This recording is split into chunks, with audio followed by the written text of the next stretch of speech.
ایک صحابی رسول جنہیں شہادت کا اس قدر شوق تھا کہ غزوہ بدر سے ایک روز قبل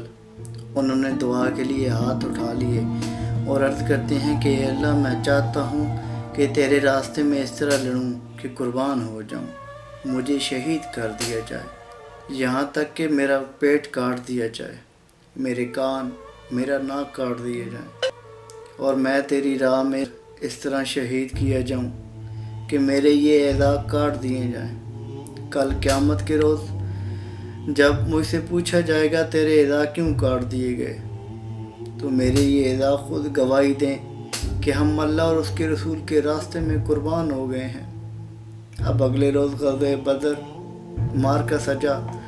تو آپ اس جواں مردی کے ساتھ لڑتے لڑتے آپ کے ہاتھ کی تلوار ٹوٹ گئی۔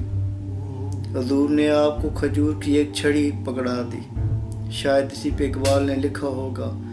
کہ کافر ہے تو شمشیر پہ کرتا ہے بھروسہ، مومن ہے تو بے تیغ بھی لڑتا ہے سپاہی۔ آپ اس کھجور کی چھڑی کے ساتھ لڑتے رہے یہاں تک کہ کافر نے آپ پر یوں وار کیا کہ آپ کا پیٹ چاک کر دیا۔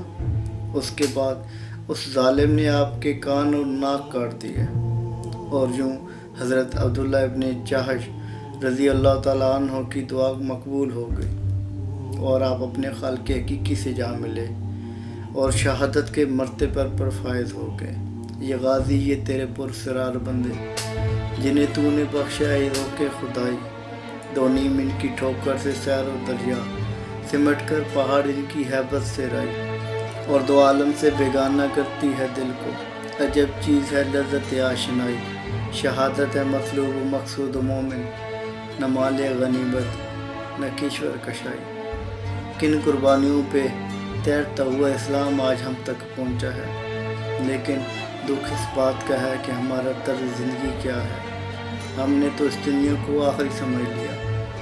فنا فی العشق ہونے کو جو بربادی سمجھتے ہو، تو پھر یہ طے ہے کہ تم دنیا کو ہی بنیاد سمجھ